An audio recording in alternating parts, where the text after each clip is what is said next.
Today on Resource Review, we're evaluating 3 resources for secondary science. One that's state-of-the-art, one old favourite, and one that's best described as state-of-the-art.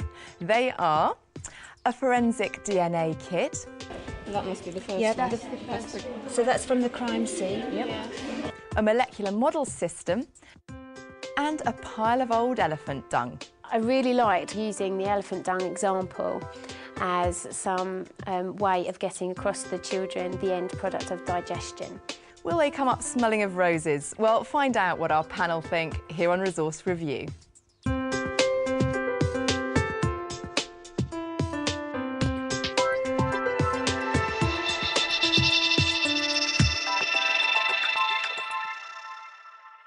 Joining me to recommend today's resources is West Midlands Teacher of the Year, Tony Gray. Tony is an AST and Head of Biology at Kings Norton Girls' School in Birmingham. On the panel, we have Mike Terry, Science Teacher at Alexandra Park School in North London, and Adrian Fenton, Curriculum Support Manager from the Association for Science Education. Welcome to you all. Tony, let's begin with Bio-Rad's DNA fingerprinting forensic kit. Tell us about this resource. This is cutting-edge science. This is the real wow factor. The theory of it is current A-level AS syllabus, but it's something which kids of all ages will be interested in and grabbed by. And it really is the sort of thing that we need to be doing to get kids interested in science and wanting to do science further at university. Briefly then, tell us what you get and what you do with it. You get 6 samples of DNA, which you're going to cut up with a restriction enzyme, and one of them is from the scene of crime, the other 5 suspects. They can look at this electrophoresis run here, and they can decide who committed the crime. Well, let's see a class of super sleuths in action. We visited Dartford Grammar School for Girls to find out whether teacher Carol Williams and her class of budding forensic scientists can work out who done it. OK. Well, good afternoon, Year 11. In today's lesson, we're going to do something called DNA fingerprinting. In the lesson today, we've been using the Bio-Rad forensic DNA fingerprinting kit. In addition to the kit, you would also need a power pack and the electrophoresis tanks to run the electrophoresis gels. So you would need other things as well. Prior to the lesson, we had pre-digested DNA samples from a crime scene.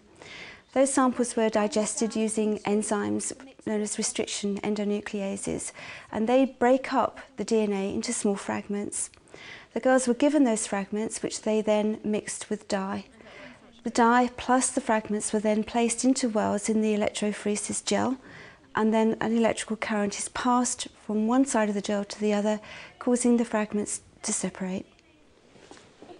It's so hard to see, isn't it? But they have had 15 minutes. One of the problems that the girls encountered at the end was actually clearing the gels using warm water. Many of them actually broke their gels in that process, so whether that could be improved on, whether we could put the gels back into trays to hold them more carefully, then many of them got to the end and they'd spoilt their gels by the time they'd finished. Yes, you can see the little lines. That must be the first one. Yeah, so that's from the crime scene. Yep. Yeah. And then the next one is suspect 1, which was Kampala himself. Can you see which one matches up with the crime scene? They really did enjoy it, especially as the results were so clear. They could clearly see who had committed the crime. Galoo was the murderer, so I wonder if he has now become the alpha male for his troubles.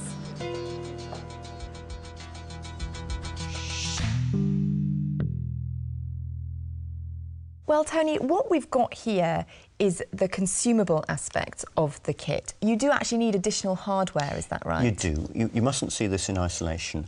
You need to have an electrophoresis tank, you need to have micropipettes, and you need to have a power source, although you may be able to use your physics department's high voltage source for that. Right, OK. Now, Bio-Rad also advocate a training day for teachers that comes in at £125, a kit included in that day. But overall, with the other equipment, it's quite an investment. It is an investment, but as I go back to my original point, this is cutting-edge science and it's worth making the investment, I think. Mike, what do you think?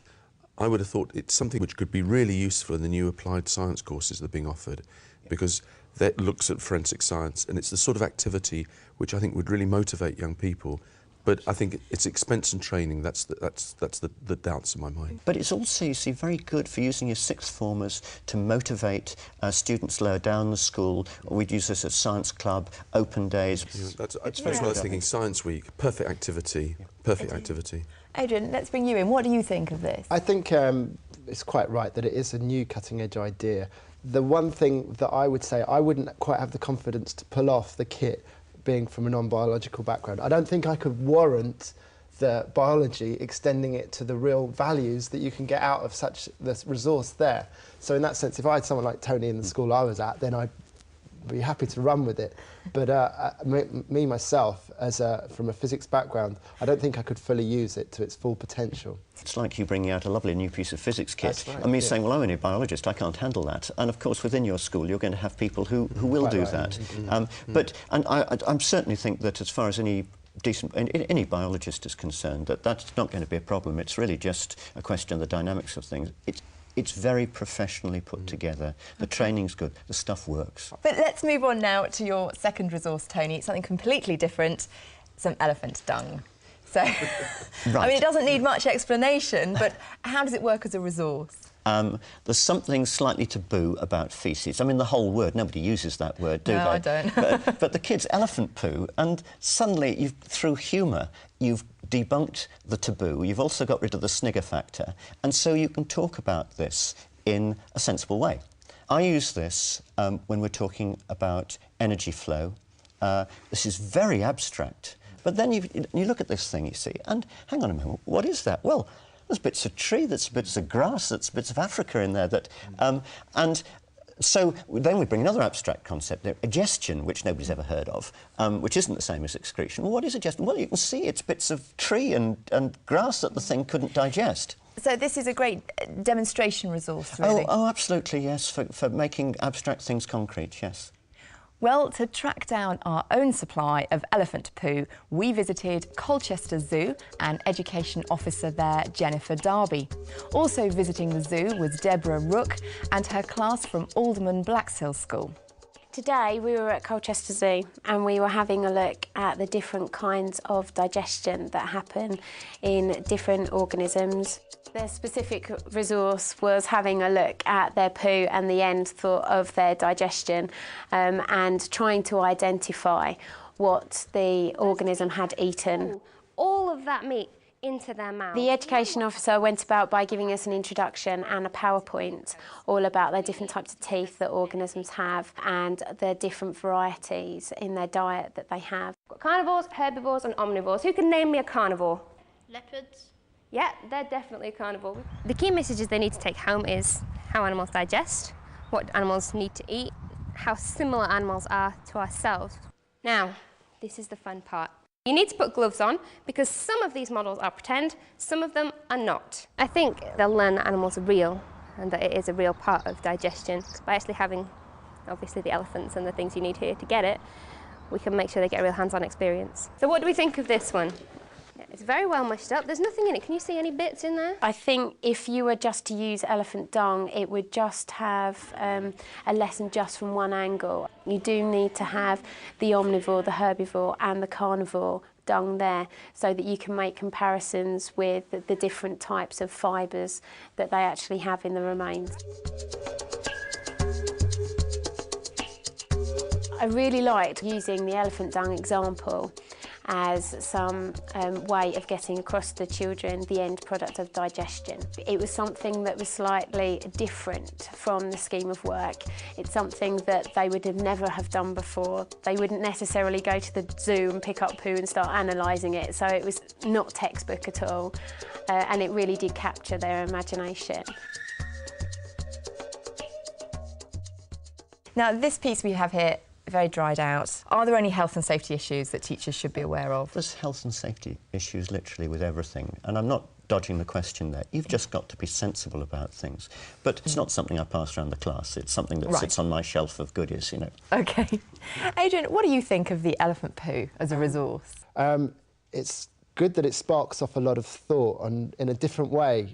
And I'm thinking of all questions: how old is that? How long can you keep it? Could you link it? How much do elephants produce compared to what they take in? Those sorts of things. It would be nice to know where you could go to get some of those answers as well, if there are websites and things. Mike, what do you think? Well, when I first heard about this, I had lots of reservations. Quite a lot of them I've dropped, just having thought about it more today. I think it would be best, though, if you had someone who was a kind of expert coming into the school. So again, it could be something where if you've got a zoo nearby who's got an educational officer, would they come in and put on some sort of activity like this? Or you've got to have someone who's a science teacher who really has a sort of gift of communicating and using something like that. Well, let's now move on to the third resource, which is decorating our table. It's the Molecular Models Mollimod. Tony, this is an old resource. Why are you recommending it to us today? Well, molecular models are an old resource. Some of them are awful. Some of them look superficially similar to this, but they've got steel springs which are extremely difficult to use and shoot out into your eye at the least provocation. And I think a lot of people just have this and it sits on the shelf. One of the reasons I like it is that it is equally useful in Year 13 organic chemistry and in Year 7 special needs. It is tactile, it's very attractive, it's beautifully made. It appeals to visual learners, it appeals to kinesthetic learners, and on a basic level where they're learning the difference between atoms and molecules and elements and compounds and mixtures. And this is such basic science that kids don't necessarily find easy, and they can really get to grips with it. Mike, Adrian, this is something that's been around for a long time, but this new Mollimod pack, I mean, they do seem very tactile. Do you think pupils will respond well?